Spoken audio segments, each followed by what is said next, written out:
What's going on, people? I would like to welcome all of you to another Q11 edition of the Talk to Q radio show.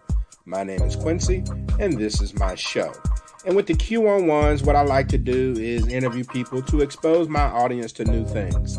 I talk to authors, entrepreneurs, entertainers, counselors, other podcasters, and sometimes just your everyday person who just has something to say about a particular topic.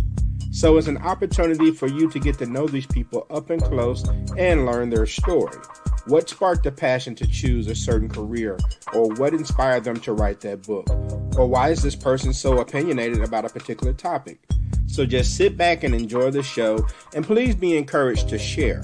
A lot of my guests, much like myself, kind of do their thing by word of mouth. So the more that you share, like, or comment on a social media post, then the more you can help me grow the show. And it also gives more support to the people that I bring on the show who are looking to get their services, products, and talents out to the masses. So without further ado, let's get to the interview. My guest has done many things in her young life outside of being an author, inspirational speaker, and an artist. She was diagnosed with a mood adjustment disorder a few years after her military separation. She suffered from depression and anxiety for years, which led to an encounter with suicide in the year 2014. Her goal now is to provide mental and emotional therapy to others by way of writing and art. Her podcast, Reversing Suicide, is now available on Apple, Spotify, or wherever you listen to podcasts. From the Pelican State of Louisiana, please welcome DeLisa Treshelle to the Talk to Q radio show. DeLisa, how's it going? Hello. Hi, everybody. All Everything's right, going good. cool. So we'll start from the beginning. After your time in the military, you were diagnosed with a mood adjustment disorder. Can you explain what that is? Yeah, so long story short, I'm assuming that based on what I was telling them about my experience with my injury and how, some days I would be okay, other days it would be like, I don't want to get out of bed, I don't want to do anything. So my mental health diagnosis is actually secondary.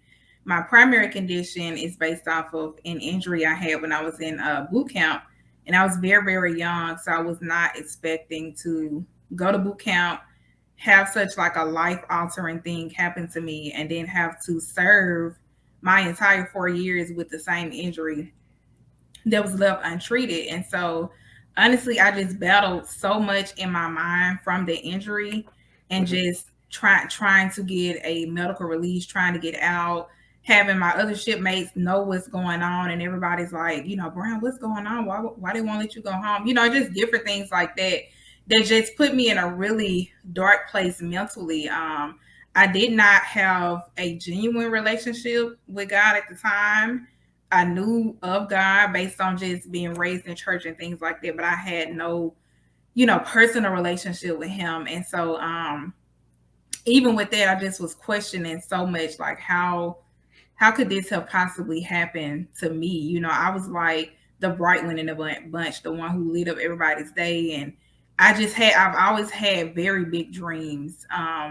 Even from when I was in middle school, I just always just had like these big dreams, somebody that grew up in the hood, and it's just like I always saw myself doing so many things. And so when I had that injury, it just kind of slowed down everything for me. And so I spent so many years trying to run away from my injury, to the point that I really, once I got out, I did not immediately go to the doctors, because at that point I was just kind of fed up with it.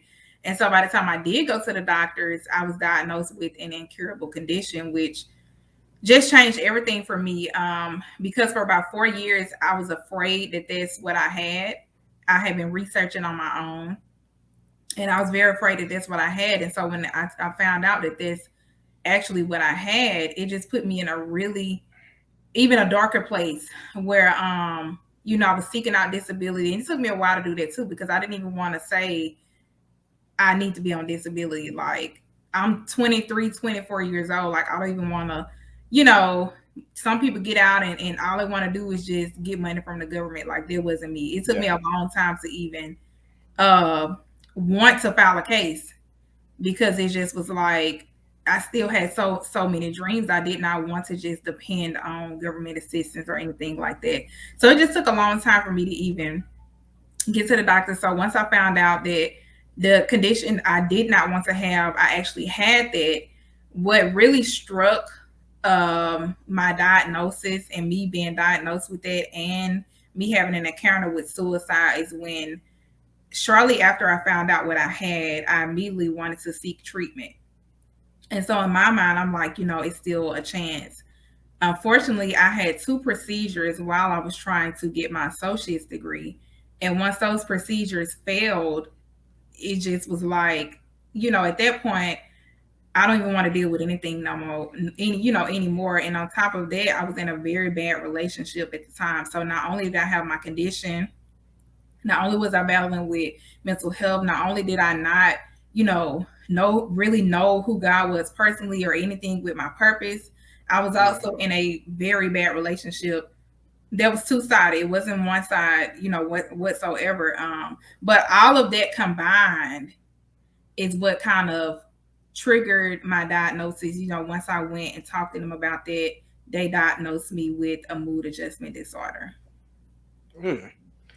I mean, and a lot of people feel certain anxieties, and maybe they feel like something's going on with their behavior. But in 2014, things almost changed for you for the worst and for the people Mm-hmm. who love you. You were going to commit suicide, but something happened. Do you mind sharing that with my audience? Yeah, so I honestly don't know what got me to that place. I believe it just was when I think back on it, I believe it was just a combination of a lot of things.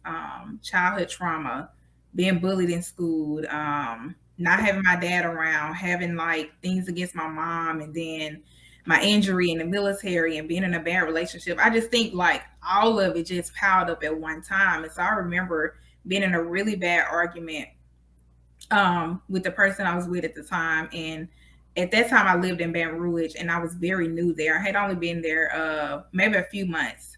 And this was in the midst of me, trying to finish college and all of this stuff. And so I just remember just one day just having like this just overwhelming breakdown. Now, mind you, before I took that drive, which I'll explain in a minute, before I ever took that drive, my depression had got so bad after my surgery where there were days, many days, where I woke up, you know, not understanding who God is, or like I say, my purpose, and I just would be like, why am I here? I mean, literally waking up and, to be honest, cursing God for being alive, because in my mind, I'm alive another day. I don't know what's going on in my life. Everything seems to be just crazy. Now I feel like I'm away from family. I'm stuck in this relationship. I'm missing stuff at home, things that I should be a part of. It just was a lot at one time. Um, and around this time, my niece, she was like 2 years old. And so what happened was everything kind of was triggered by a bad argument that I had with my ex.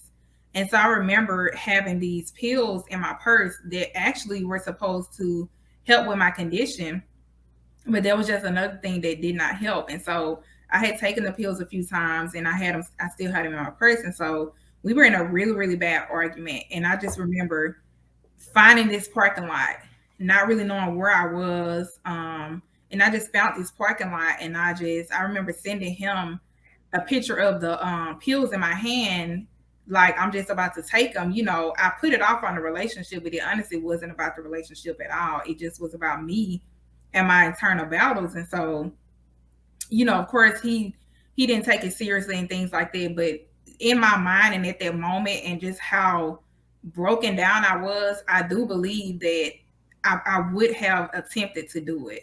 But what happened was when I sat there, in that parking lot with the pills in my hand, my niece, she was 2 years old at the time. She's very, very, very smart. She's always been able to speak very well, even as a toddler. And so she called me, basically asking me when was I coming back home. And so at that moment, it was the first time I actually thought about what I was doing. And so I literally remember sitting in the car with the pills in my hand, telling her, when they gonna be home soon. Of course, she doesn't know anything about what's going Right. on.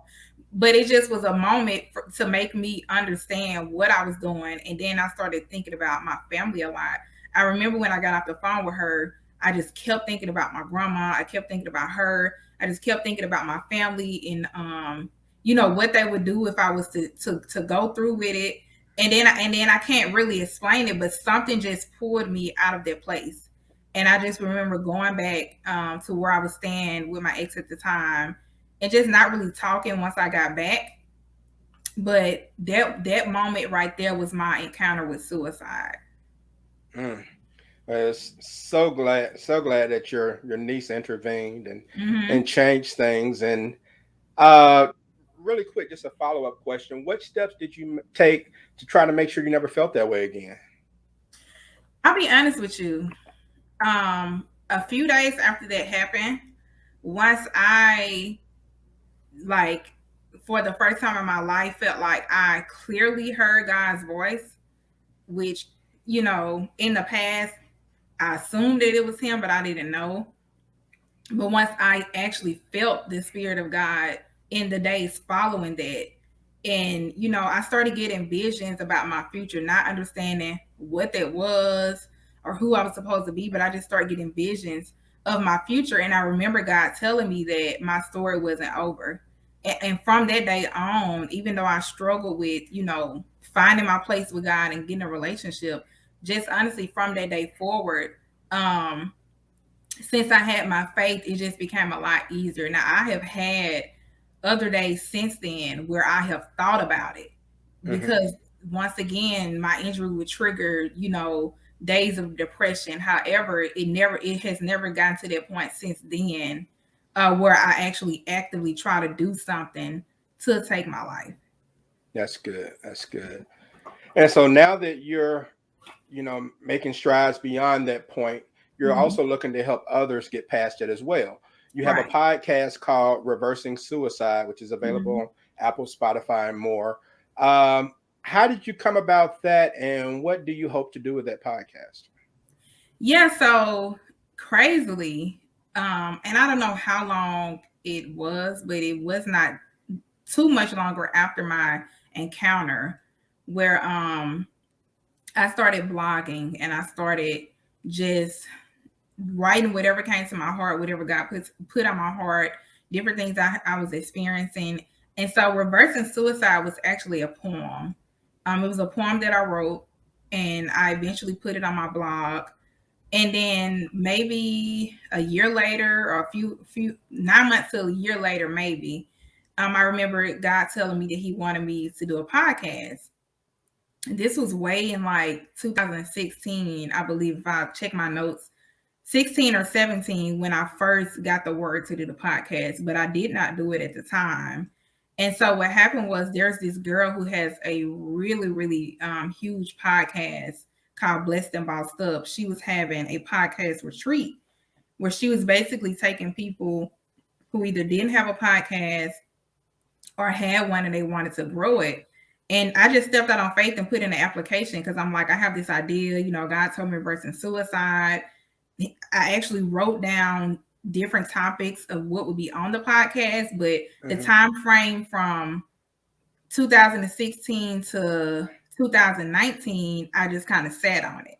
And so when she came up with this retreat, I was like, wow, because it didn't matter what I did, podcasts just kept like reoccurring just in different places. I would see other people starting podcasts. I would see different posts about podcasts, and it's like, so it was always there.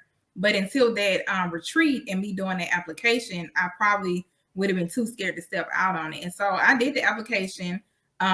She did not select everybody. She just selected, who she was led to select.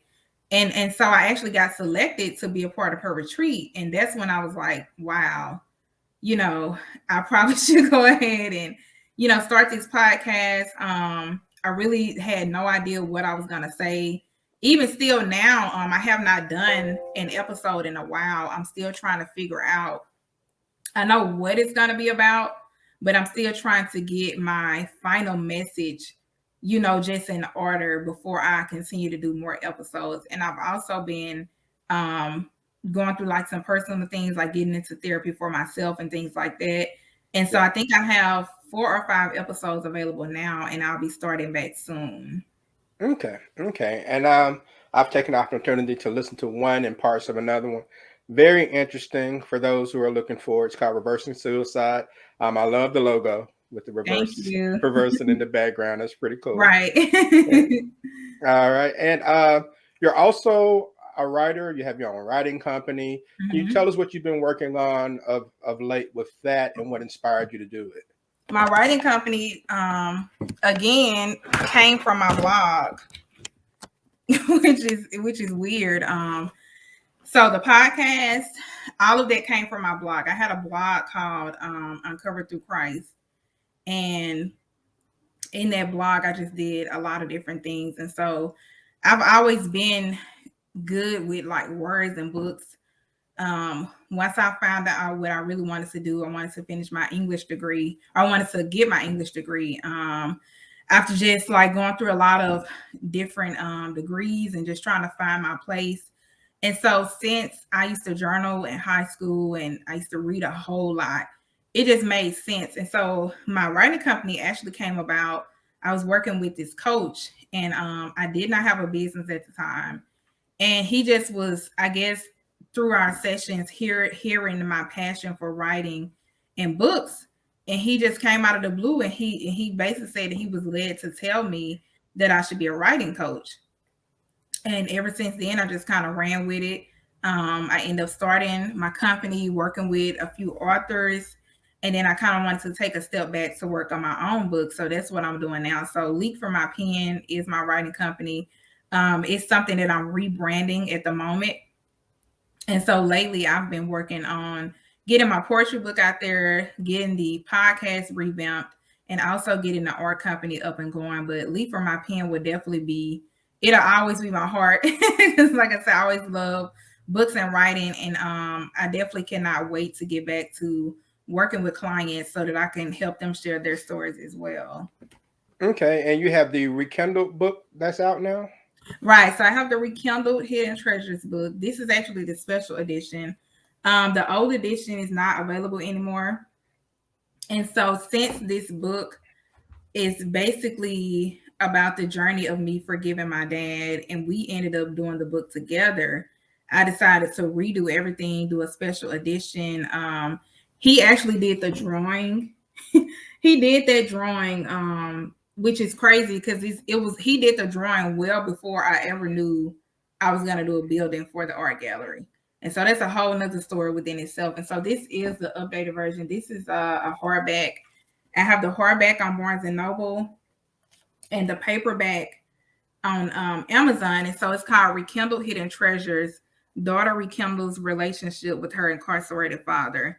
And so basically the beginning of this book, it has a breakdown of our story, how we um ended up getting connected, how I ended up forgiving him and releasing some things, from just like years and years of him being in jail, which he is still incarcerated. And so it just was on my heart to do this book because I feel like a lot of my story, even going back to suicide, crazily, my dad had an encounter with suicide as well, which I Mm. had never known. And so it talks about that in this book as well. And it's basically filled with inspirational thoughts, quotes, and poems. So a lot of the poems that I have been featuring on my blog are in here. And then a lot of the poems that my dad had been writing in jail are in here as well. And so I believe it's just a really beautiful story. It's for anybody, to me, even if you don't have anybody outwardly to forgive. One of the things that I struggled with a lot was just forgiving myself, because I used to blame my dad and my mom a lot for some of the things that I did in my own life. So I had to forgive myself, and currently it's still going through the process of forgiving myself for Yeah. some of the decisions I made based off of that childhood hurt. And so it talks about that in this book. It's a really beautiful book. It really is. Like, my dad, he shares it a lot with people that are in jail with him, and they send it to their families and have their families get it. And he always tells me that when they first start reading at the beginning, they're just like blown away. Because it really just hones in on what forgiveness could look like and what it's supposed to mean and how it can really change your life, once you begin the process of releasing yourself and releasing other people for any wrongdoings that either party may have done. So Absolutely. Okay, and lastly, before we shut things down, I have to definitely ask you about your art studio. Ordained Canvas is the name, and I've seen some amazing photos on your gallery website. And you have something going on come September what 24th? A big 24th. opening. Can you tell the Yeah, which people is about the actually my opening? birthday.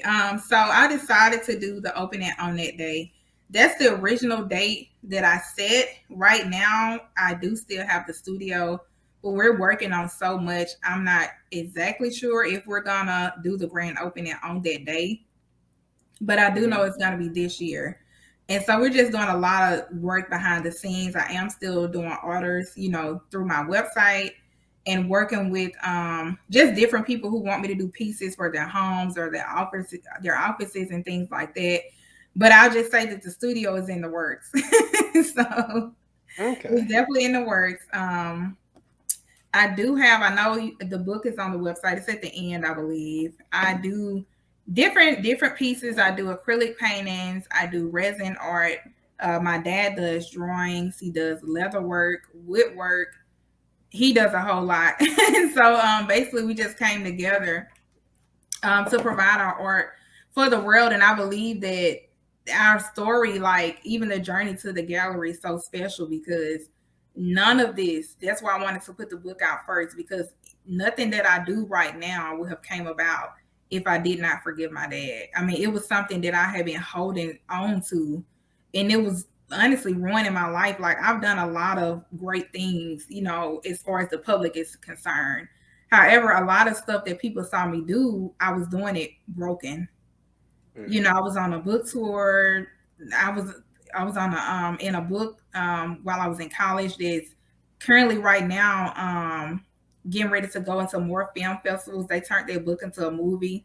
I mean, I've done like a lot of great things, but even with that project, I was doing it just holding so much against my dad, my parents in general, but specifically my dad, because he had not been there all of my life. He had been in jail. And so I did not understand. It was so many years that I didn't want to know his story. I just felt like he wasn't there, Yeah. and that's a lot of our stories, right? The dad being removed from the home, whether unfortunately they passed away, or they're in jail, unfortunately. So that's that's a lot of our stories. As far as what I have seen, a lot of people relate to that. And Yeah. so for me to have to do all of these things that I thought, I'm finally, reaching success and doing this and doing that. And to just feel like I could not move forward because there was still such a big weight in my life. And so even all of the things that we're doing now, like I mentioned with the gallery and the book and all of that started with a conversation. Like all of that started with me writing him a letter, basically being honest about how I felt, and then allowing him to come back and share some of his life with me. And a lot of the stuff I found out, it just blew me away. Like my dad had been on drugs once. He always wanted to be a good dad, but he just got caught up. He also, like I say, he suffered with depression and battling suicide. And so all of these things that I found out, it just blew me away. And so Yeah. yeah, so we do have the art, we do have the book. This is one of this is just like a little small resin piece I did that I Okay. put on the Wow, that looks table. nice. Thank you. I don't have any of my dad's art, and his stuff is like amazing. Like he can sit in this room right now and just draw us just sitting here. Mm. I have That's so much real of his talent. stuff. Yeah, I have so much of his stuff that I'm gonna put on the website very soon. But I just had these two pieces here, so I love the colors of and those. that's a painting that I did. Thank you. This is resin. I also do, like I say, acrylic paintings.